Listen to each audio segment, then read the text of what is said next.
Well, tonight it's different. Maybe we should begin at the end. Once is not a sin, is it? Let us say right away that King Solomon is puzzling. You never know with him. Is he strong or weak? Hungry for power or for wisdom? Is he too pious or not pious enough? Does he overflow with joy or with sadness? As a character, he is hard to grasp. Yet, at first sight, he appears homogeneous, made of one piece. The image he sends forth to us in the text is that of a joyous and serene sovereign. So many writings, so many stories tell us about his taste for happiness. Was there anywhere a more content, more powerful, or wiser man? A mere mention of his name and people smile. He seems blessed by God. He is an informed statesman, a great diplomat, a master of international diplomacy, an ambitious politician, a keen psychologist. Everything he undertakes is a success. More than that, women like him. And he likes them. Many important people belong to his entourage. He is lucky and original too. He is the son of a king and yet asserts himself as a king in his own right. He carves out an identity for himself and does not live in the shadow of his father, the great conqueror. He, for his own part, shies away from the glories of war. When God, in a dream, asks him about his wishes, he knows what to answer in order to move him. Grant me knowledge, he says. Grant me knowledge that I might be able to distinguish right from wrong. That's all? Is Solomon that humble? Is he satisfied with so little? God rewards him for it. I shall give you, says God, I shall give you an understanding and a wise heart. No one before will have been like you, nor will anyone ever be like you. A consequence? He's less colorful than his father. His life unfolds like a novel, not an epic poem. David wrote one book. He wrote 3. Didn't he receive the unique honor and rare privilege of building the temple which was to be God's dwelling place on earth? And also, wasn't his reign glorified as the reign of peace, social tranquility, and enjoyment? Solomon, Shlomo in Hebrew, his name is derived from shalom and means peace, the man of peace, and therefore of inner peace as well.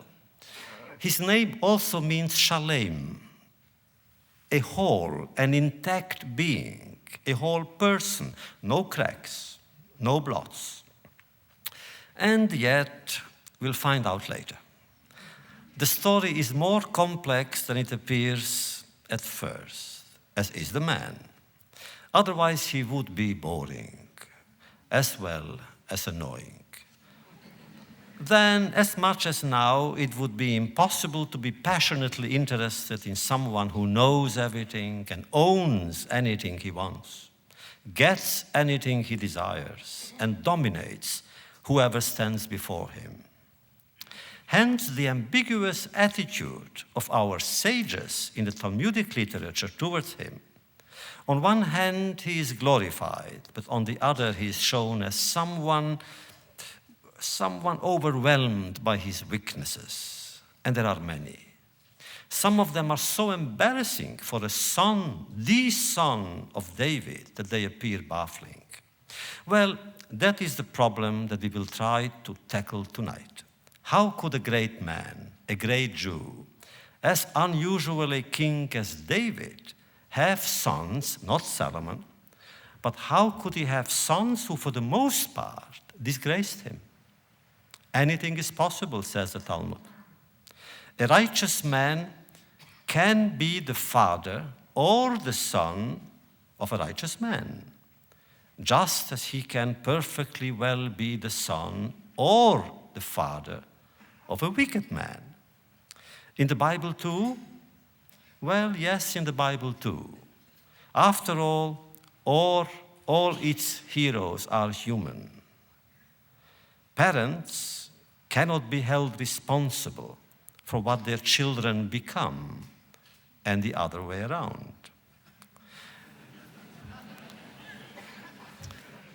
If they follow, whoever they are, the wrong path, whose fault is it? God's? In theology, too, the problem presents itself in sharp terms. If we turn away from virtues, are we the only ones to bear the blame? Now, what about the Father? To put it in a different way, where in time does human responsibility stop? To what extent does the past of some people weigh on that of others? We shall try to analyze these questions later. First of all, let us follow our tradition and open a few parentheses. First, I must confess that I envy Solomon.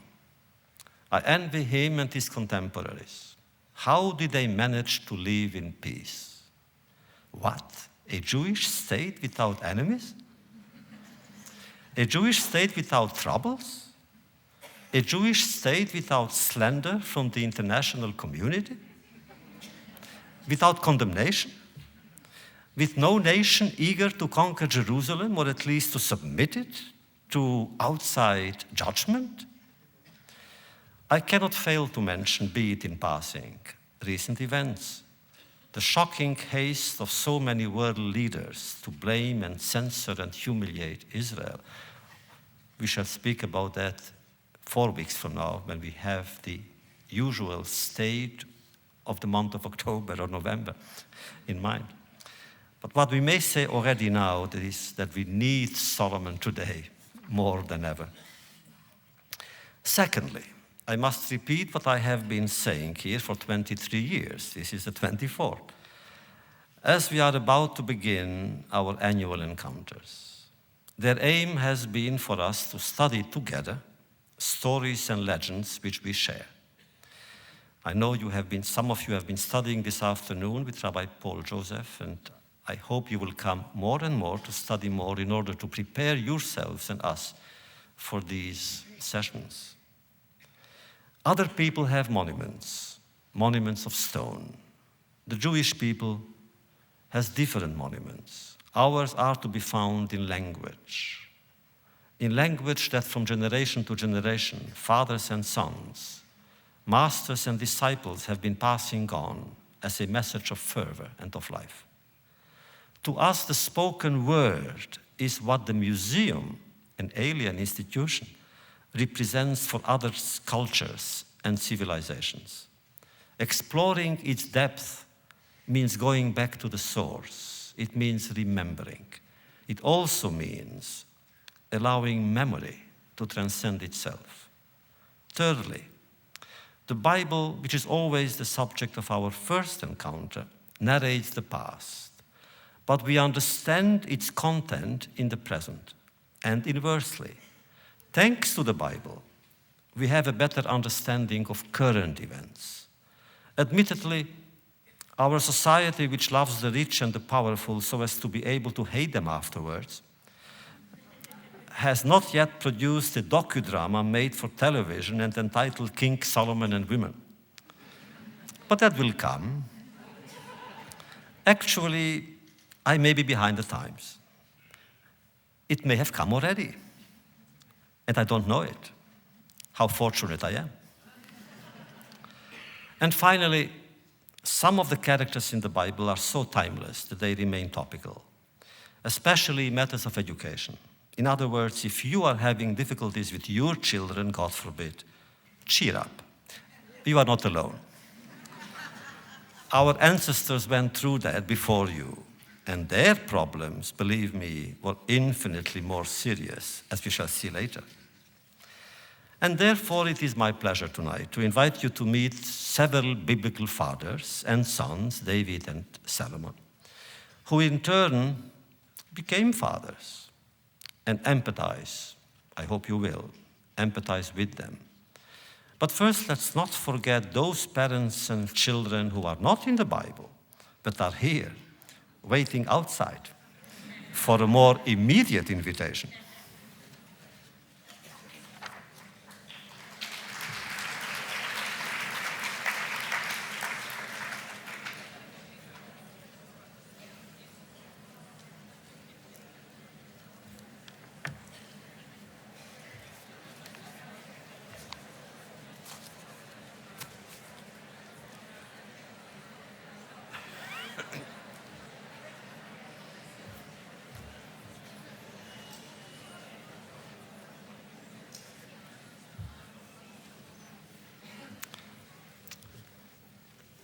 Why David? Why Solomon? And the answer is why not? They have everything that a novelist needs: intrigue, plots, joy, sadness, ambition, and even suspense. Now we have chosen them as a particular case study tonight because through that case study, we might be able to seize its wider implications. What kind of relationship did these great men in the Bible have with their own offspring? And here we have an easy and immediate answer. In many cases, a disastrous one. Let's admit it. Biblical parents were often lucky with God, but unlucky with their sons. In fact, the closer they came to God, the more removed they seemed from their children. Incidentally, not so in the Talmud, where we encounter few quarrels, few conflicts among sons of famous fathers. But more about this next week. The Talmud does speak of tsar gidul banim, the pain of bringing up children. Was it always like that? Probably. The father of Abraham must have been upset with his son, who all of a sudden had a strange, weird idea of proclaiming that God is one. As for the father, capital F, can we imagine what his children have been doing to him since the very beginning? Adam and Eve in the paradise.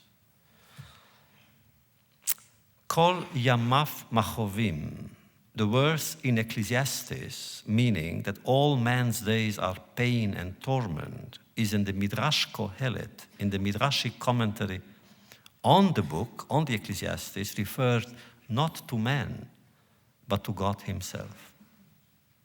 Which parent does not have problems with education for his or her children? Since the problem seems hopeless at times, efforts have been made lately to change not the solution, but the problem. Today's youth are convinced that it is their right and their duty to bring up their parents. Is Uncle Freud correct once more? Is it possible, is it true that often, if not always, a son's wish is to destroy and kill his father? Or at least the father figure that dominates his adolescence? Was it Oscar Wilde who said that children begin by loving their parents, then they judge them. Rarely, if ever, do they forgive them. Let us take a first example, the first human failing, the first human family, the first family in history, the children of Adam and Eve. Cain and Abel, as they became the murderer and the victim of one another, could only make their unhappy parents more unhappy.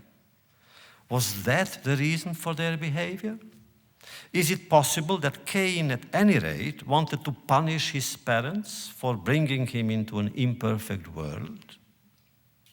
All right, they were not Jewish. So what? Isaac was, and how are we to explain Jacob cheating him? Jacob was Jewish. How are we to understand his son's behavior towards him? One slept in his bed, so to speak. Another became intimate with a prostitute. And all were partners in crime, plotting to do away with their father's favorite child, Joseph. Moses' sons seem pale and uninspired, hardly leaving a mark, whereas Aaron's sons, Nadav and Avihu, die in some obscure accident which many puzzled commentators have tried to elucidate. They went unauthorized into the sacred tent and died in the ensuing blaze. One source accuses them of being intoxicated.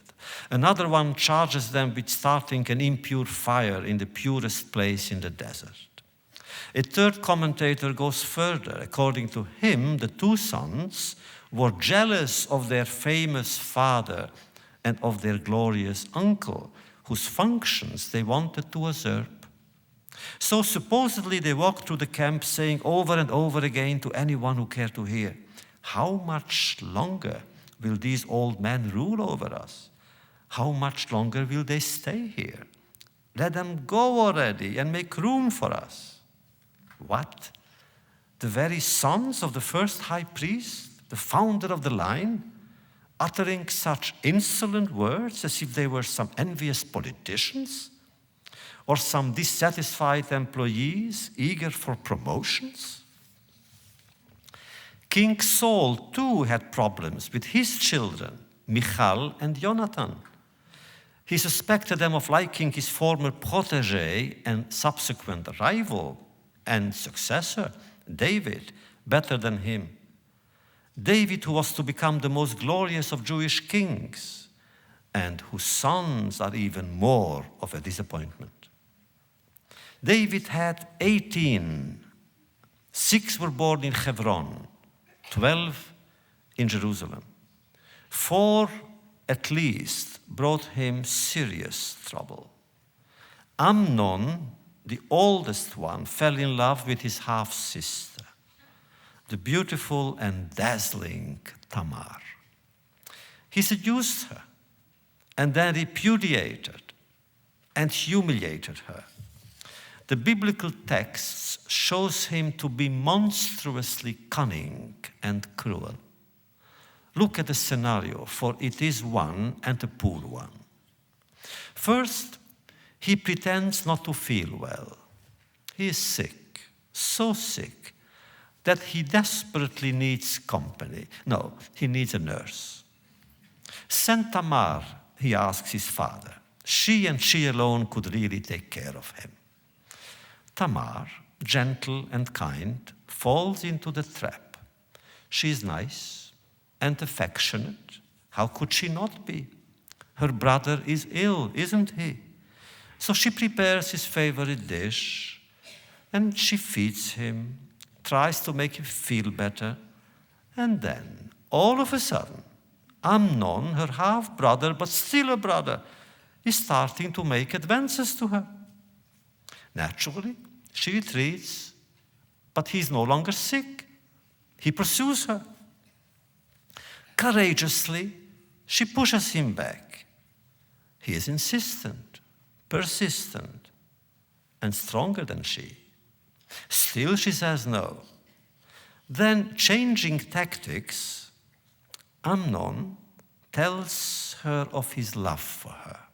You know the kind. Disinterested, pure, unique, all-consuming, everlasting.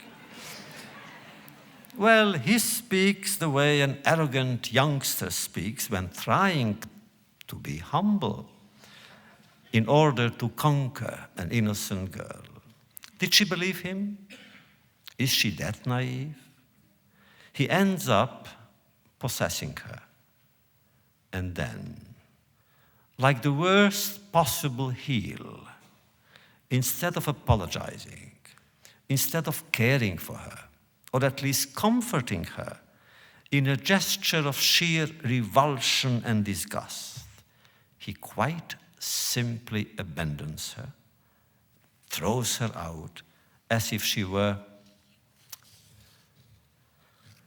Tamar was to be avenged by Avshalom. Avshalom, who was to kill Amnon or have him killed during a family celebration. A man of honor, Avshalom?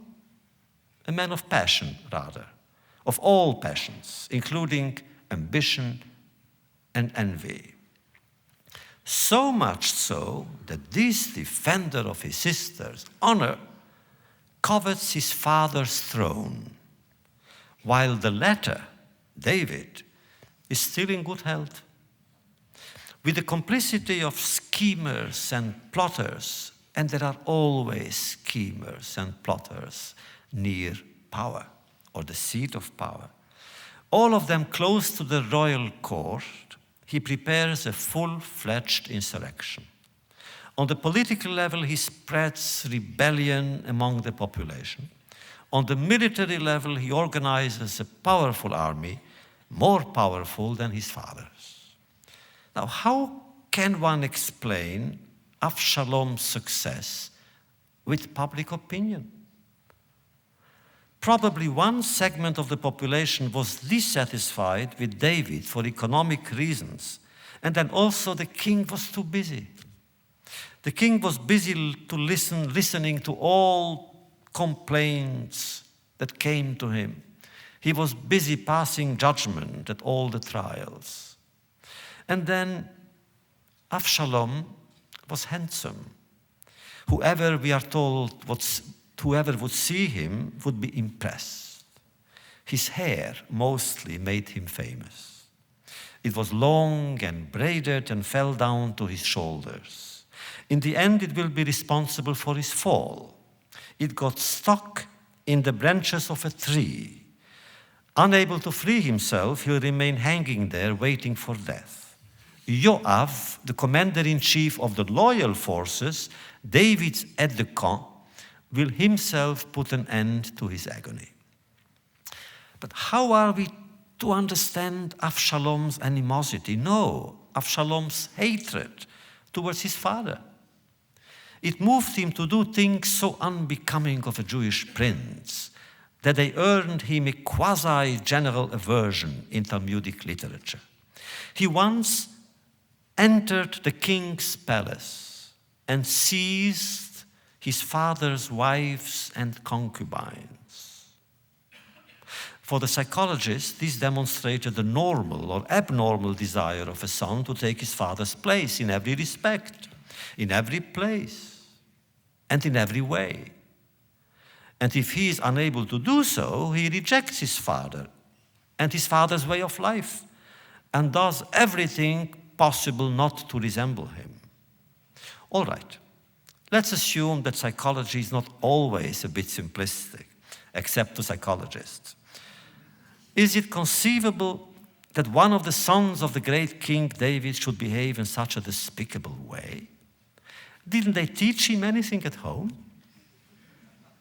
Didn't he fear God, or at least his outspoken prophet, Nathan? Didn't he think at all about the disastrous consequences of his actions and their implications, and of public opinion? Poor David. He vanquished the powerful Goliath, but not the lust for power in his sons. He defeated the enemy, but could not prevent Avshalom being defeated by his own foolishness. He ruled over an entire people, but not at home. At home, he was rather weak. He reminds me of the story. Speaking of the changes of the weather in March, a teacher asks her pupils, "What is it that comes in like a lion and leaves like a lamb?" And the beautiful little girl answered, "It reminds me of my father."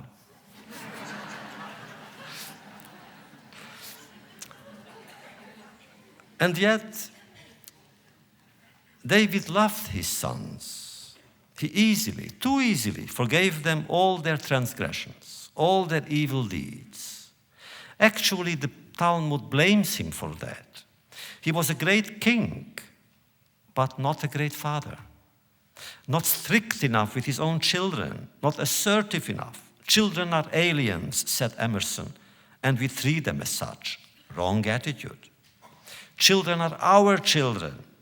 Their past is what we offer them, and their future is their gift to us. Thus, a father should know how to affirm his authority. Love must not blind him to the point of exaggerated permissiveness. But then what father would condemn David? The love of a father, just as love, period, is not always rational. It includes its own portion of the infinite. Because Avshalom had gone farther than his brothers in his opposition to his father, is this the reason why he appealed to the first romantic novelists in modern Hebrew literature, like by Abraham Mapu?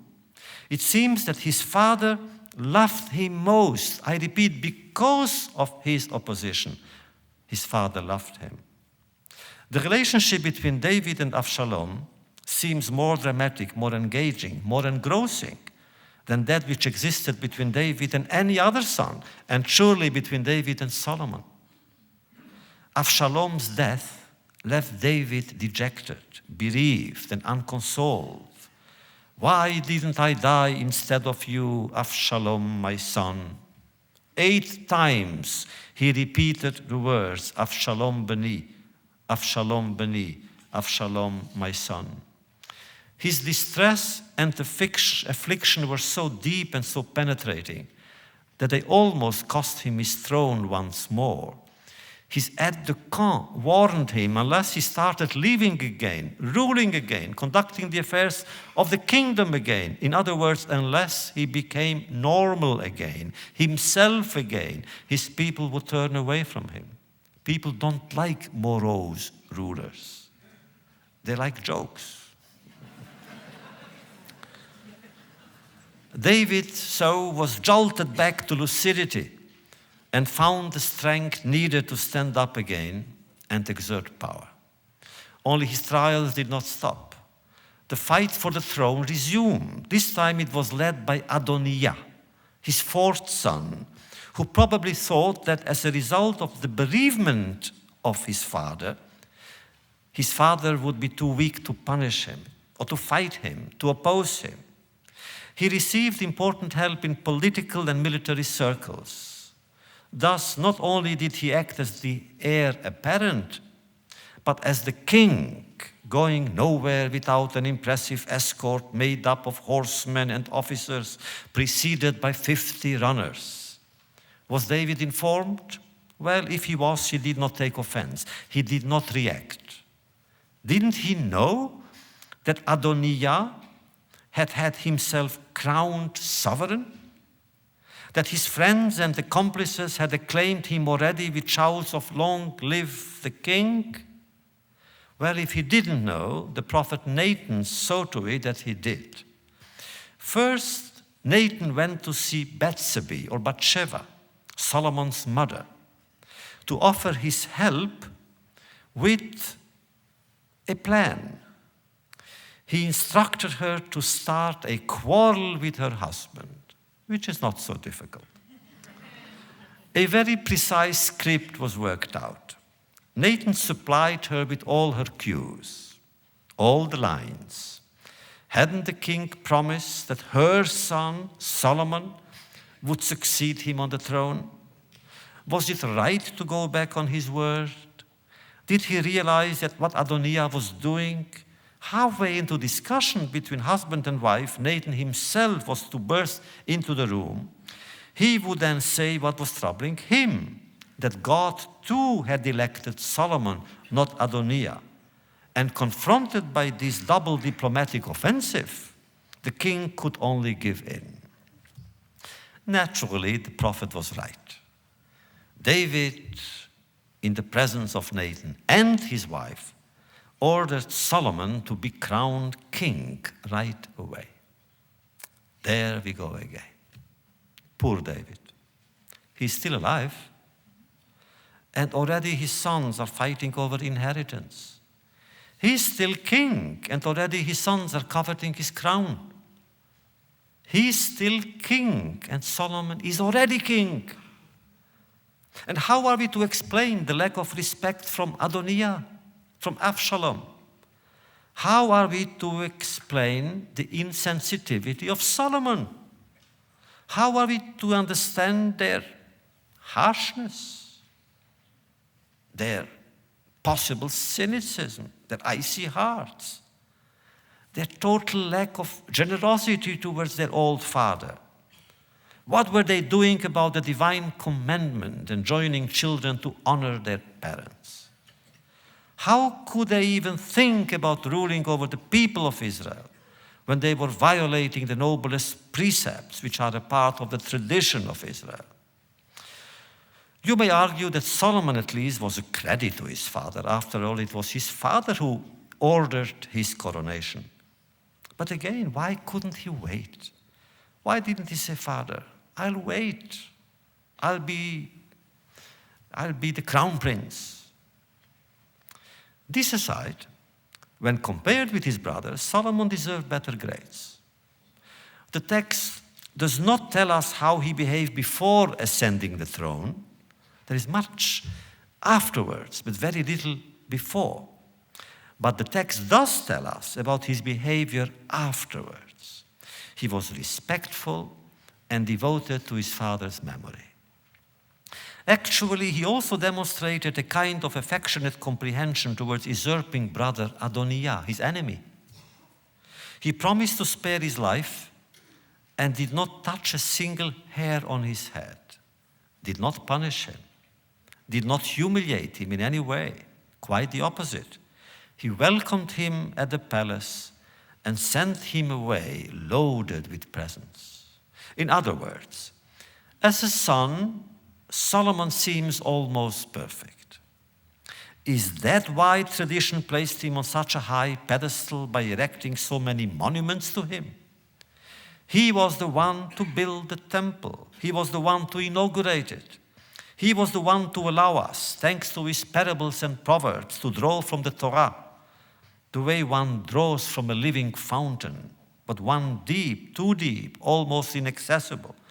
He was the one to give his contemporaries a sense of security and happiness.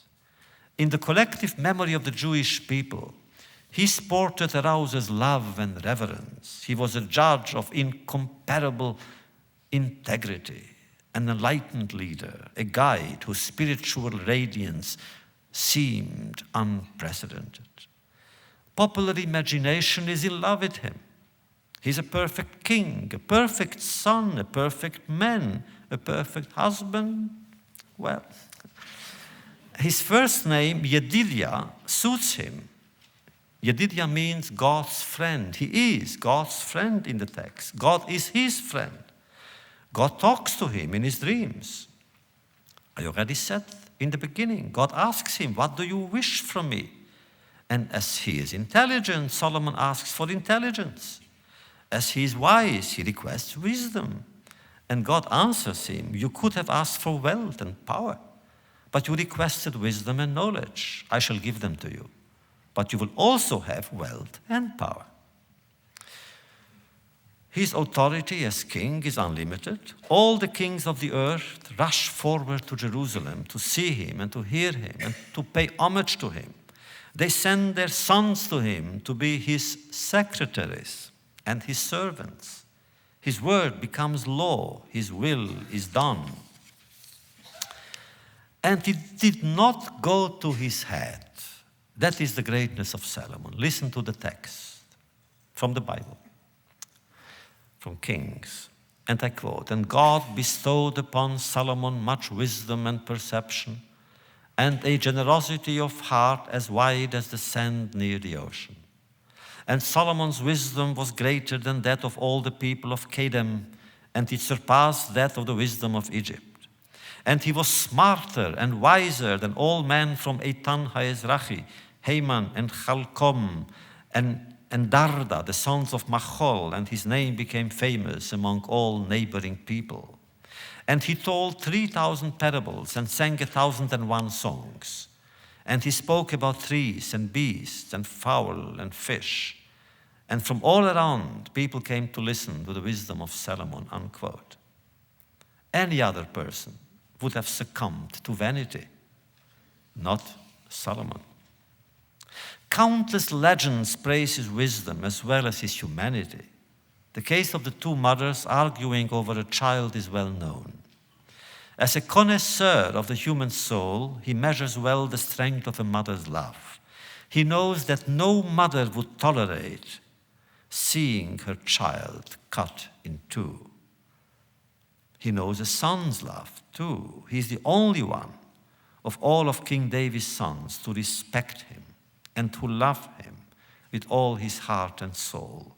In order to shelter his father's body against the sun, the Midrash tells us, he orders eagles to spread their black wings and give him shade. Another marvelous Midrash tells us that since his father died on a Shabbat, it was impossible to move him. One is not allowed to move a body on Shabbat. So he put an infant, a baby, on his father's body, and therefore they could carry the body into the shade. And the Talmud magnificently comments, Tinok ben Yomo, an infant 1 day old, because that infant is alive, is more important than King David when he is dead. For the eagles obey. Who doesn't? Everybody obeys. For Solomon understands all languages. He is a master of all disciplines. He knows all cultures. He's well acquainted with the language of the birds and that of wild beasts. All creatures submit to him. Animals stand in line outside his kitchen to be slaughtered in his honor. The great of this world are prepared to pay anything for an invitation to dinner. Once, after drinking some good wine, he decided to entertain his guests by ordering demons and goblins to play and dance. Thereupon a bird told him of its sorrows. For 3 months, said the bird, I haven't eaten, I haven't had a drink of water, I haven't slept. That's because I have just been traveling the world over in search of a place that is not under your rule, Majesty. Where I found it. It is located in the kingdom of Sheba. There, dust is more precious than gold. Money has no value whatsoever, like New York. As for water, the inhabitants draw it from paradise itself. Another thing, that kingdom possesses numerous armies, but they do not know how to fight. You would ask then why the armies? But these armies are under the rule of a woman, their queen. If you will allow me, Majesty, I can go back there and bring her to you, along with her ministers and her officers. King Solomon agrees. He ties a letter to the bird's feet with the following words, more or less, from me, King Solomon, peace be with you and your government. Surely you know that God has granted me rule over animals, birds, and demons. All kings from the east to the west come to pay me homage. If you will come too, I shall cover you with honors. If you refuse, I shall send the wild animals and small demons who are my horsemen and soldiers to strangle all of you in your beds. The bird flies away and arrives in the kingdom of Sheba one morning at the very hour when the queen is leaving her palace to recite her prayers to the sun. Only the sun suddenly seems extinguished. A host of birds are hiding it with their wings. The frightened queen tears her garments and bursts into tears. Then the messenger bird descends from the sky and delivers the message. Intrigued and scared, the queen consults her advisors, and they all tell her that it is safer to stay home. But she hardly dares to turn down the invitation. For 3 years, she's on the road. But once she arrives in Jerusalem, she falls into the trap that Solomon had placed for her. The king welcomes her in a glass house. And so the royal visitor thinks that he is in a pool. In order to come near, she thinks she has to enter the water. And she raises a little bit her skirt and involuntarily uncovers her hairy legs. Your beauty is that of a woman, the king tells her, but you are hairy like a man, quote unquote. To revenge herself, she asks the king 3 riddles, but he solves them easily. Dazzled and dumbfounded, the Queen of Sheba cries out, quote, now I realize that everything that has been said about your wisdom is way below the truth. And from then on, a deep friendship is established between the 2 sovereigns, one which was to provide a living for many a novelist, and which was to make many a Broadway producer rich or poor. As most Jewish students, I too have been infatuated with the Queen of Sheba, because we are told so many nice things about her that I felt that we were related. But then I must tell you that in my class at Boston University, this year I am teaching a class called, one of them, Exile and Redemption. And we begin from the very beginning, the Jewish tradition, the Greek tradition, the modern literature, and then some of my TAs decided that we also need something very modern. And they gave me some books, and they invited a few members of a group called the Rastafarians. All right, they came, and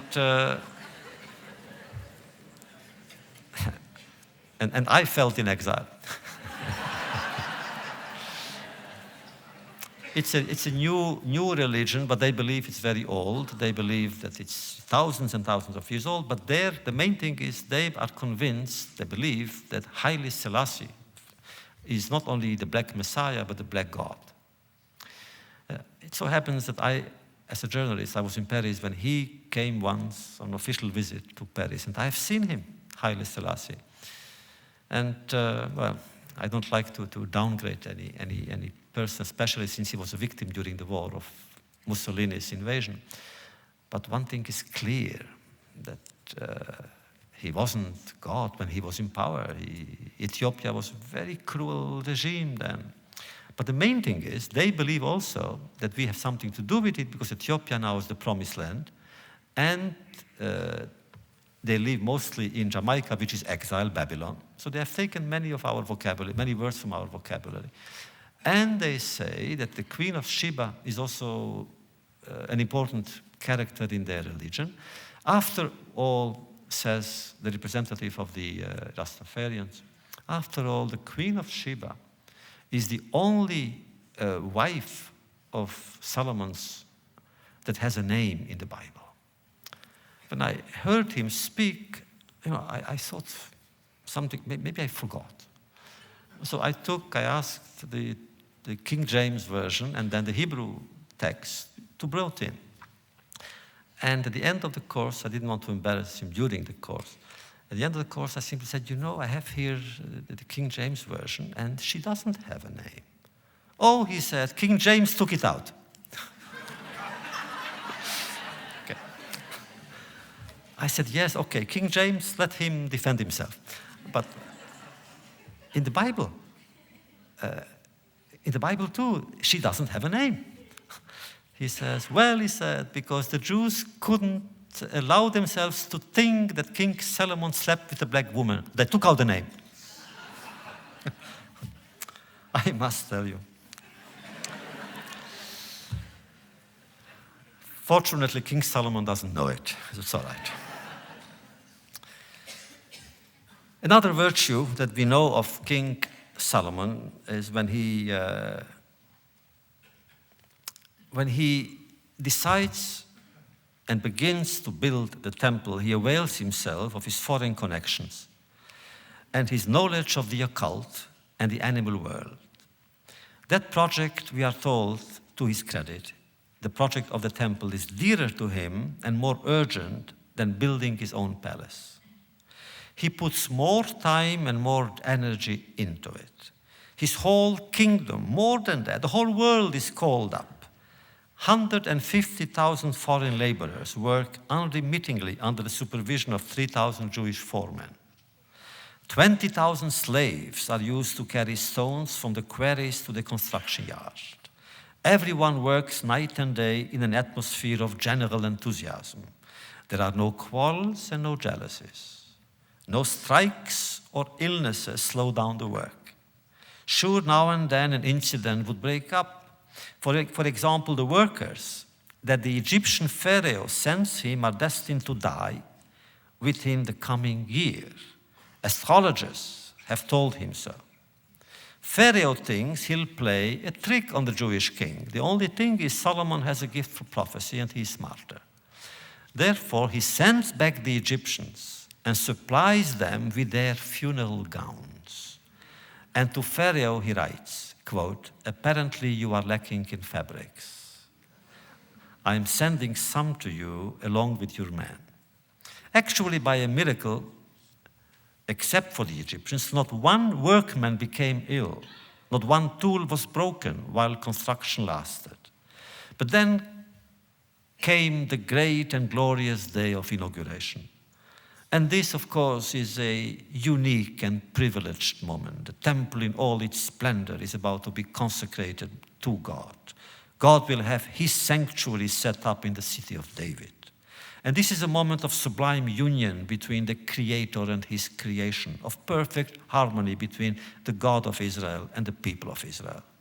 How could one not be drunk with happiness and pride? How could one fight the joy which is let loose over the history of a nation hungry for history?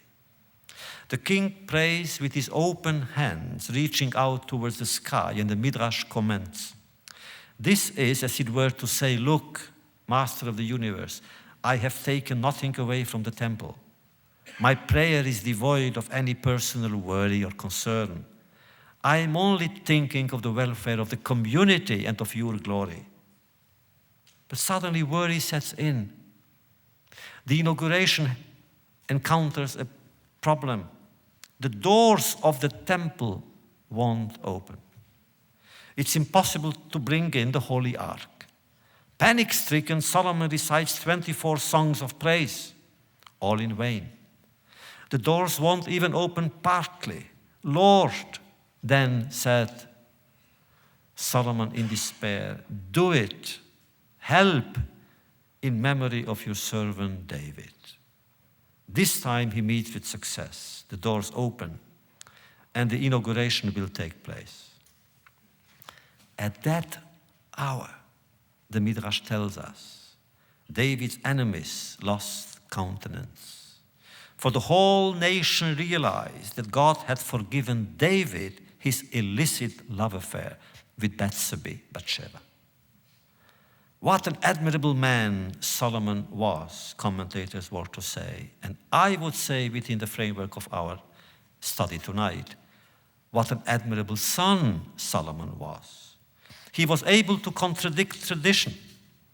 While tradition maintains that no one can obtain pardon by proxy, David, for his part, obtained pardon through his son's intercession. How could he possibly not love him? In their relationship, which was quite encouraging, there is, however, a point which might disturb us. When God informs David that not he but Solomon will be the one to build the temple, how come David doesn't feel grief? Why does he accept the punishment of God with so much serenity? He doesn't even argue.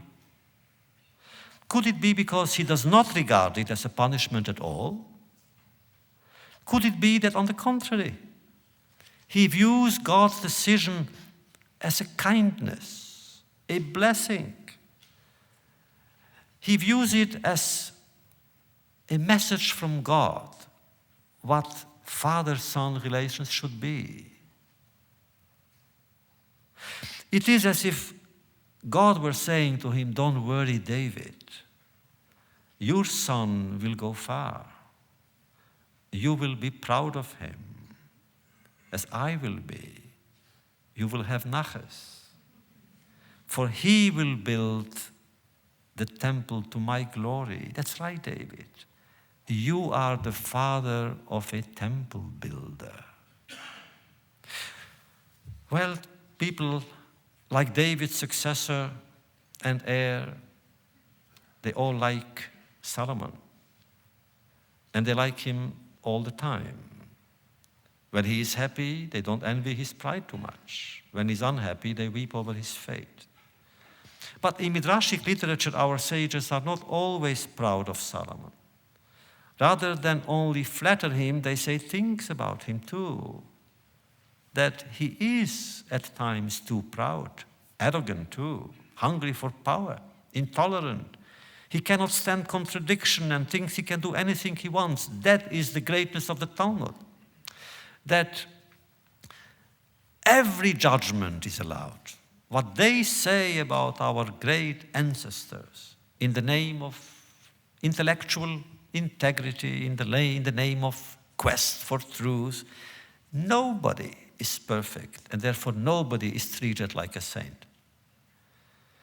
What they say about Solomon, he imposes heavy taxes in order to finance his big projects. The beginning of his reign is a particularly bloody period. Some influential political adversaries are murdered. A high priest is dismissed from office. The king's court is overloaded with pomp and crowded with courtiers or courtesans. True, the country is enjoying an unusual period of peace, but it has to pay a price for it. Spiritually, the nation seems to be lacking in strength, in creative energy, in faith too. Foreigners, lured by material prospects, erect their own temples in the land of Judah or Israel. Temples to Astarte of Sidon, Milcom of Ammon, and Chemosh of Moab. And Solomon allows that? Yes, in the name of tolerance. He doesn't intervene, doesn't forbid anything. One prophet, Achia Hashiloni, takes him to task a little, but it is clear that idol worship is the last of the king's worries. Idolatry, he thinks, does not concern Jews. It concerns others. Why quarrel with one's neighbors and their gods? Let everyone do and pray as they please. Besides, there are legends told about King Solomon which one can qualify as disconcerting. So lacking are they in human warmth. I, for instance, am not sure that I like the story about the two women, or in the text we say the two prostitutes who came with their children. Of course, logically he was right. Of course he got what he wanted to save the relationship between mother and child. But for a single moment, for an instant, didn't he see the pain in the real mother, in the true mother, when he was saying, I'm going to cut the child in half? Something else. In order to illustrate his proverb, quote, I have found one man in 1,000, but I have not found one virtuous woman in 1,000, unquote. He took the liberty of breaking up a family. Listen. He ordered his servants to find an ideal couple. You know, the couple of the year. And they found it. Husband and wife loved each other dearly and lived in fear of God. Solomon summoned the husband secretly and said to him, if you do as I tell you, I'll make you rich and important. The man inquired as to what he must do to please the king. And Solomon simply said, kill your wife. Seduced by the king's promises, the husband overcame his shock and accepted the contract. Solomon provided him with a sword and sent him home. But the husband, at the last moment, could not strike his wife. As he watched her sleeping, he thought about their children. He thought about them, about the love that binds them. And he decided that nothing in the world was worth the happiness he had known with his family. Therefore, he reappeared before the king and said to him, "Sorry, sire, I cannot do it."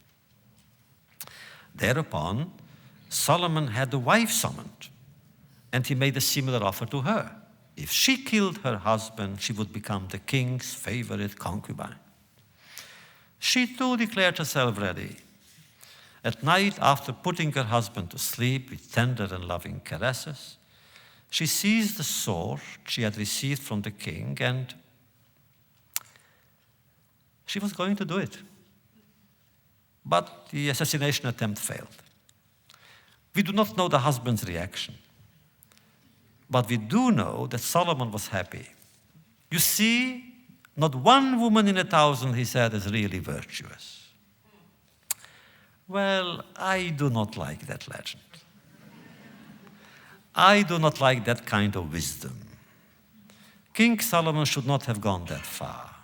Since he was so clever, he could have found some other way of illustrating his anti-feminist bias.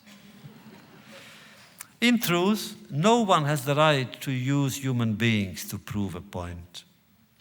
Love may, if at all, be tested, but only by its own protagonists.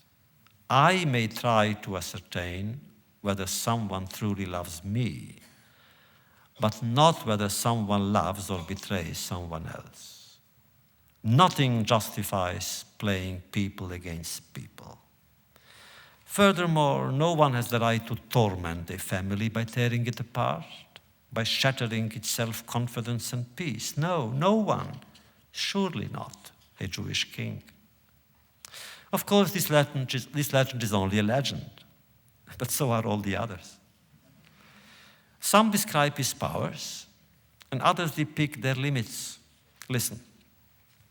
One day he ran into the angel of death, who looked depressed. Well, Solomon, a true intellectual, wanted to know why. "Ah," answered the angel, "I'm so sad. I'm so sad because I'm compelled to take these 2 black-skinned men with me."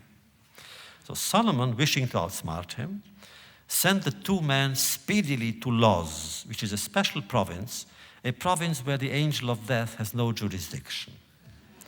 The next day, Solomon met the angel of death, who now seemed exuberant.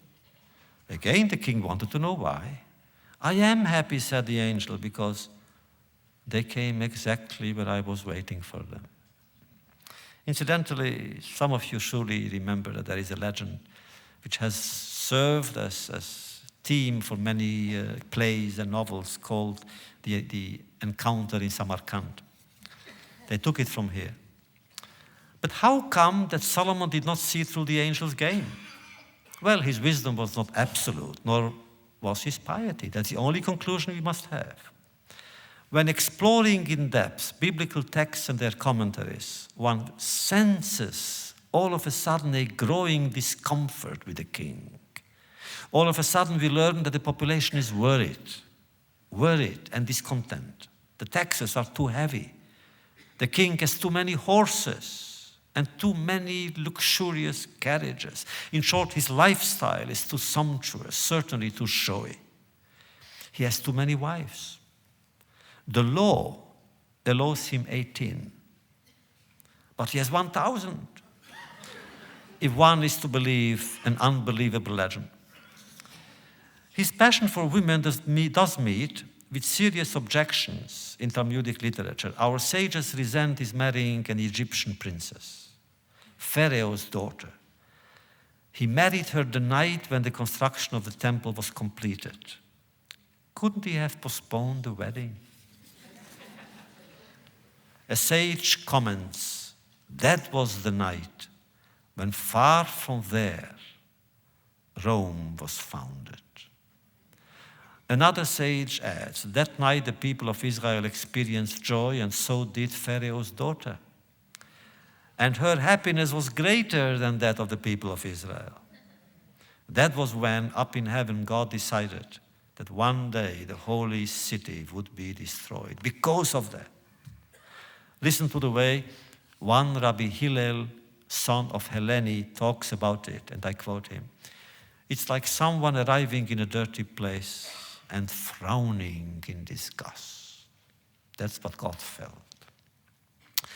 There is something odd and disturbing about the sages wishing to make events coincide. On the one hand, a collective climax in faith, and on the other, a threat of collective darkness. So Jewish history thought it would please God by building a temple to him. That was a mistake. God turned away from it. That night, which was to be engraved in letters of gold and fire in God's memory and design, well, that night was also to bring grief and sorrow. Because of whom? Because of Solomon. He was too happy. That is, too happy with a woman. Too happy with his wife, but a foreign wife. He was wrong to mix his blessings. That night, they all should have brought him closer to God. That night belonged to God and the people, and not to private pleasure. After all, that was not an ordinary night like any other. Pharaoh's daughter could have and should have waited. Except that she was impatient, says the Midrash. The daughter of Pharaoh was cunning too. A shrewd operator she was, according to the Midrash. Rav Chunia says, and I quote, that night she performed 80 different dances for Solomon. Some sages go further. According to them, she hired 1,000 singers who sang for him. And each time she would say to him, you see, this is how we worship such and such an idol back home. Another commentator hints that Solomon had wished to stop the entertainment, to get up and to open the temple in time for the 4 o'clock morning service. But Pharaoh's daughter had spread out a blanket above their bed, a sort of canopy in which diamonds and precious stones were inlaid in the shape of bright stars. Solomon would see them and say to himself, it's still night. There's no need for me to hurry. Then Rabbi Levi says, the people of Israel who had gathered in front of the temple grew dejected. They wanted to go into the temple and recite the appropriate prayers, but the gates were locked. The keys were kept under Solomon's pillow. And the people were afraid to wake him up. Finally, they knocked on the door of the queen mother, Bethsabe. And she went to wake up her son. And she had harsh words for him, very harsh. Only a mother could use such words. Now, was Solomon a bon vivant, a hedonist, a sinner? Was he the opposite of the wise man he was supposed to be? Was Solomon busy making love to his Egyptian wife at the moment when all of his people were caught up in a religious fervor and surrendering to God? Solomon? The Chacham Mikol Adam, the wisest of all men. Was Solomon asleep even as the people of Israel were yearning to have their prayers heard? How is one to understand these shortcomings, these ethical failures in a man whose name and work remain connected to that which is most sacred in Jewish history? Some commentators of the Talmud ascribe his digressions to his excessive intelligence. He was to be its victim. He thought he could push back any temptation and overcome any moral obstacle. For example, the Torah forbids the king to have too many horses and too many wives, so he not run the risk of going astray. But Solomon's reaction, he said, I shall take that risk. Nothing can happen to me, and nothing will. That was his mistake. Boasting is dangerous, even for a king. Whoever thinks that he or she is smarter than Satan is already offering proof that someone else, Satan, is smarter. The text states it explicitly, and it's unflattering. I quote, in his old age, Solomon let his wives get the upper hand, unquote. Commented Rabbi Chia bar Abba, and I quote again, because it's tragic. Rabbi Chia says, Solomon would have cleaned sewers to have this verse omitted from the Bible. But there is no censorship in the Bible. There is no censorship in the great document filled with passion for justice and saintliness that the Bible is. For Solomon, it was too late. That is the classic expression which stamps every tragedy with its dark seal. Too late to alter the past. Too late to undo what has been done. At the end of his life, Solomon realized it. And so he composed Kohelet, the Ecclesiastes, a philosophical work filled with disillusioned skepticism, bitterness, and melancholy. At least one Midrashic source disagrees with this chronology, insisting that Solomon wrote Kohelet not when he was old, but when he was young and romantic. It sounds possible, even plausible. Such is the paradox of human existence and behavior that youngsters, at times, love to play with death, whereas old people enjoy recalling the exuberance of their youth. Still, the first version appears more logical, more natural. At the end of the road, one has a better understanding of oneself. So many missed opportunities, false triumphs. There is that meeting that I should not have cancelled. That word I should not have written. That temptation I was wrong not to resist. If only I could do it all over again. Too late. Too late to go back, other than in your mind. Too late to try and mend the broken heart. Having lived a long, turbulent life, the author of Kohelet, the Ecclesiastes, knew what all aged persons know, namely that everything in life is ephemeral. Everything has an end. This story too? Yes. But wait a minute. One more tale. It deals with a dramatic and bizarre event that almost destroyed King Solomon's self-confidence, self-respect, and King Solomon's life. Listen.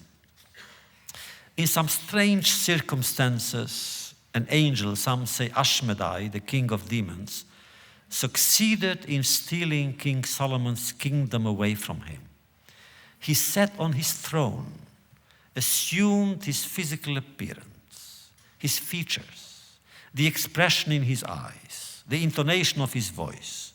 He mimicked his way of questioning, of answering, of listening, of eating, of walking, and of sleeping.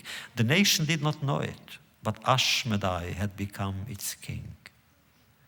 Naturally, this raises some questions. How could so intelligent and so wise a ruler be so careless as to let a stranger, a hostile stranger at that, come so close, thus enabling him to rob him of the throne which he, Solomon, had inherited from his immortal father, King David? Furthermore, where were his sons?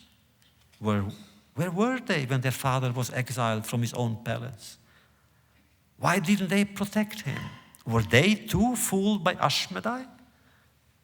Could sons ever mistake someone else, believing it's their father? The Midrash first pictures Ashmedai in chains, totally at Solomon's mercy. Lamenting on being a prisoner, he asks Solomon, "You already rule over the whole world. Did you have to conquer me too?" Yes. Solomon needed him, says the Midrash, not as a prisoner, but as a worker. There were certain technical tasks which only Ashmedai could perform. Solomon must have enjoyed watching Satan give his best as a construction worker. He may even have grown fond of him. One day after the temple was finished, the king and his prisoner found themselves alone somewhere, indulging in nostalgic meditations, recalling the excitement of the last days. "Tell me," said Solomon all of a sudden, "where does your superior strength come from?" "I will show you," answered Ashmedai meekly. "Just free me from my chains and lend me your ring." Succumbing to his curiosity, Solomon freed him from his chains and handed him his ring, which Ashmedai quickly swallowed, only to spit it out far, far away. Whereupon Solomon moaned, a verse from Ecclesiastes, "What remains then of all that man does under the sun?" And also, "All I am left with is my cane. Before I used to rule over Israel.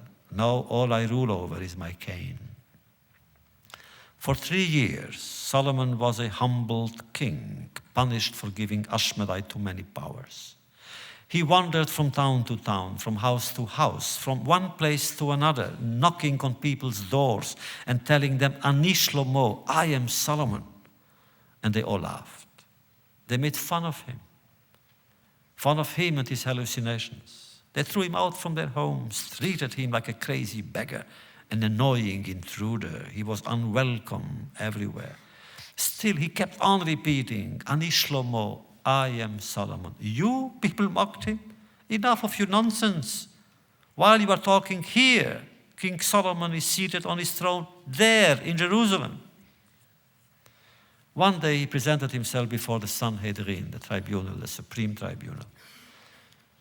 And there he provoked astonishment.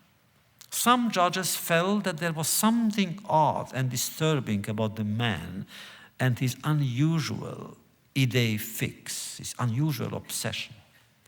They opened a discreet inquiry which uncovered the full magnitude of the cover-up and the scandal.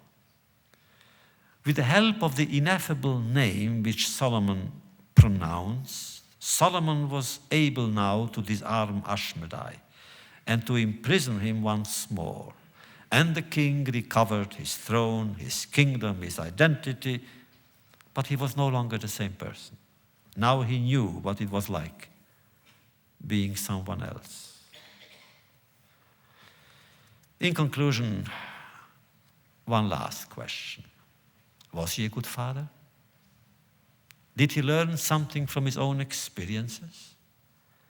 The Bible reminds us that he had serious problems with his son, Rehoboam.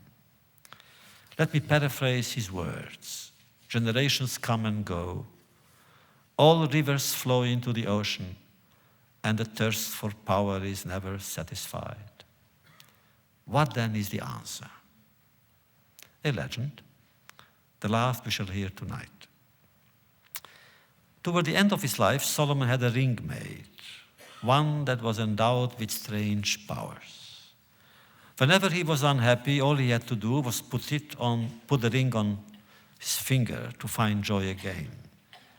Whenever he was happy, all he had to do was to put the ring on his finger and find himself unhappy as before. What was its secret? 3 words engraved inside the ring. Gam ze ya'avor. That too shall pass. What remains of a story after it is finished? Another story.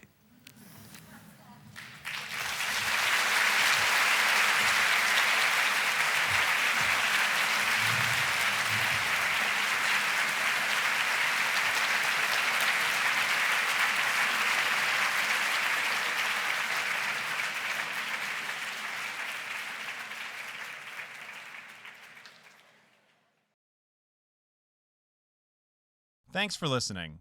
For more information on 92nd Street Y and all of our programs, please visit us on the web at 92y.org. This program is copyright by 92nd Street Y.